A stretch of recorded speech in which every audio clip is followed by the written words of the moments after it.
On dit souvent que, quand on va mourir, notre vie défile devant nos yeux. Pour ma part, je trouve que pratiquement rien n'a défilé devant moi. Juste quelques souvenirs confus de mon enfance, des images heureuses de mes parents, les hivers froids et les étés au champ.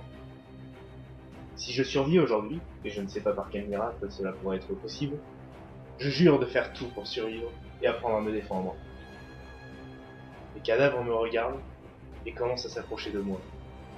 De la bave coule de leur menton. Leurs mains squelettiques se dressent vers mon visage. Je ferme les yeux et sens les larmes couler sur mes joues, sûrement les dernières.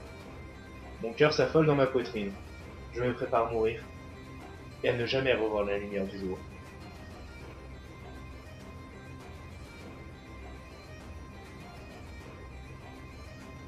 Quand soudain, Que la corruption quitte ces lieux, que la lumière du Créateur reconnaisse la vie et renvoie les morts, que l'âme de ces défunts trouve enfin le repos, que la nature reprenne ses droits en ce lieu. à travers mes paupières, je vois de la lumière, beaucoup de lumière, ainsi que les hurlements des cadavres qui étaient devant moi. La lumière s'éteint et je vois un homme debout devant moi qui me tend la main. Heureusement pour toi que j'étais là, et non en train de chasser comme ce que j'avais prévu. Merci. Pas de quoi. Allez, suis-moi. Nous parlerons à l'intérieur. Je me relève, mais retombe aussitôt. Je vais oublier ma cheville. L'homme se retourne, Attends, je vais t'aider à marcher.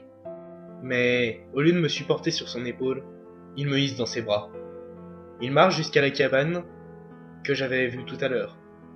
Il ouvre la porte, entre. La cabane est constituée d'une seule pièce.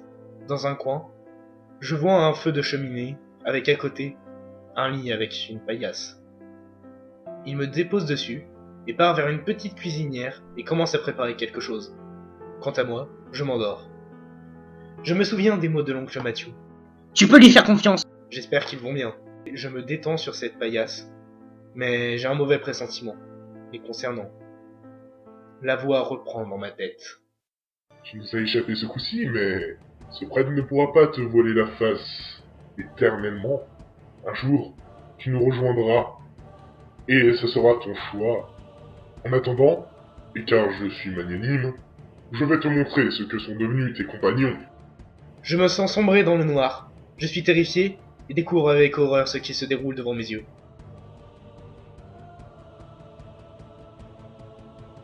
Oui, je fais l'eau.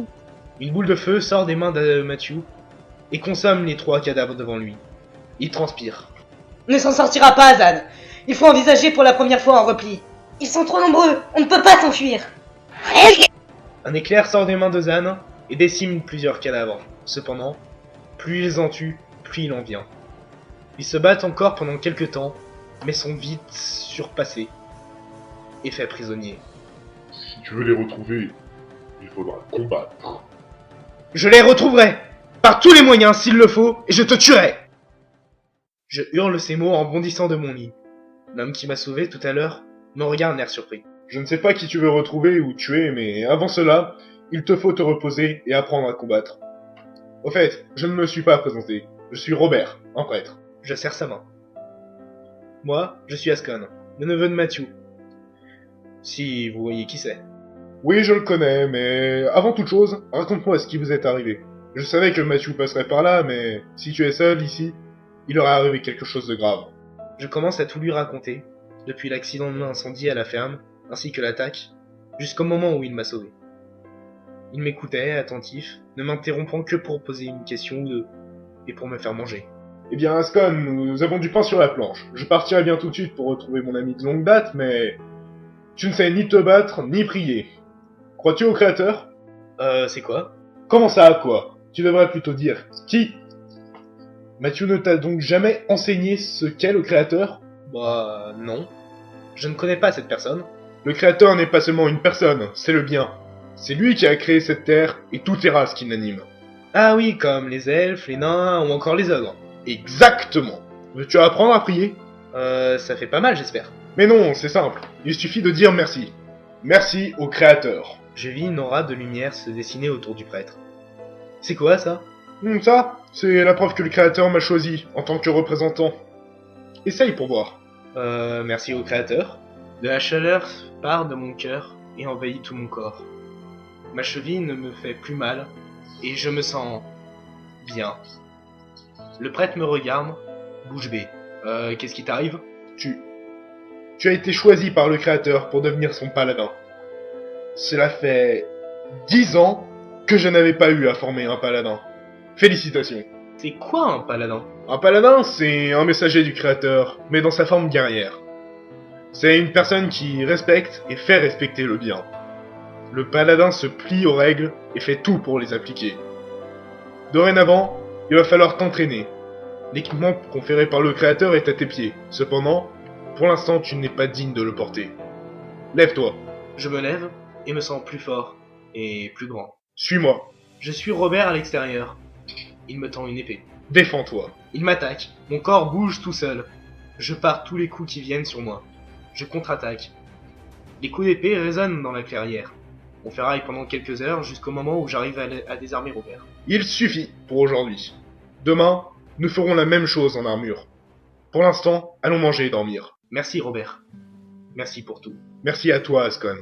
Je viens de retrouver la raison pour laquelle j'ai été envoyé par le créateur. Nous devons nous dépêcher. Je ne sais quelle torture ces démons font subir à mon oncle et à Zan. Nous rentrons dans la cabane. Robert réchauffe dans la cheminée une sorte de ragoût. Nous nous asseyons à table et prions avant de manger. Je me sentais enfin utile à quelque chose.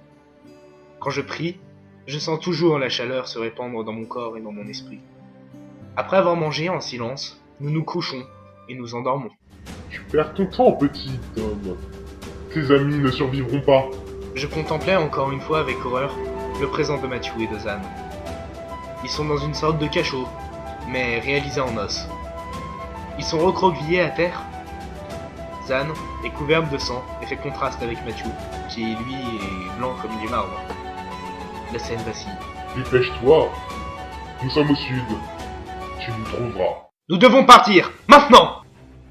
Je me relève et m'habille hâtivement. Que fais-tu, Ascon? Je pars vers le sud, pour retrouver mon oncle. Très bien, nous continuerons de t'entraîner en cours de route. Je fais signe que je comprends, et après quelques préparatifs, et avoir enfilé mon armure à l'aide de Robert, nous nous mettons en route vers le sud.